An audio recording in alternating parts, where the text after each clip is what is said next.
Hi everyone, in front of me I've got an OPPO A80 and let me share with you how to use secret codes on this device. So let's start with opening the dialer and enter the first code and the *##06#. And as you can see by this code, we are provided with both the main numbers of this device. So let's tap on OK and let me show you another code, which is *##6776#. And here we are in the software version, so you can check technical information about your device. So for example, the Android version, master date, brand version, and the factory version. Let's go back and let me show you another code, which is *##888#. And here we've got the PCB number. You can also scan this QR code and learn more about your device. Now let me show you another code which should open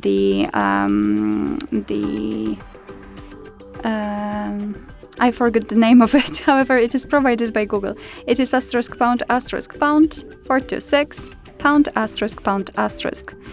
Diagnostic mode. Alright, so let me tap on events and here we can check the server host port time connected. We can tap on events and here we've got some further details. After tapping on the 3 dots icon, we can show advanced view. Just tap on it and tap on the status. And here we've got much more information. So for example, the heartbeat, last being, or HB algorithm. Let me go back and let me show you the last code, which should open the calendar information. It is *##225##. And here we are in the calendar info, so we can check the events gathered in one place. We can check some family events, holidays in your country should also be right here, or events attached to your mail. Alright, so that would be all. Thank you so much for watching. I hope that this video was helpful, and if it was, please hit the subscribe button and leave the thumbs up.